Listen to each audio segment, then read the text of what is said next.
નમસ્કાર વિદ્યાર્થી મિત્રો, ધોરણ 10 માં ગુજરાત ફર્સ્ટ 99.99 PR સાથે જે ભુવા ધ્યેયનો નંબર આવેલો છે ભાઈ, વિદ્યાકુલ સાથે ભણેલો છે, ટોપર બેચમાં ભણેલો વિદ્યાર્થી છે, એનું આપણે ઇન્ટરવ્યુ લેવા જવાના છીએ, પણ એને ખબર નથી કે સાહિલ સર આવવાના છે કે નહીં, એને સરપ્રાઈઝ આપવાનું છે ભાઈ. તો જોઈએ શું છે બાળકનું રિએક્શન.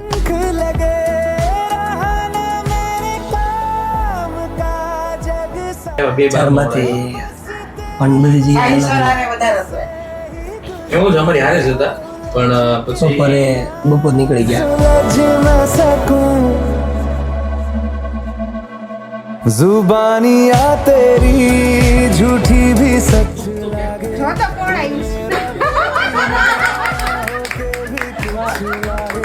तू मेरा कोई ना. મેં કીધું સર ઘરે બોલા એટલે ધક્કો ખવડાવવાનો જ છે. એ ધક્કો ખોડવાની તો મત નથી છે. એને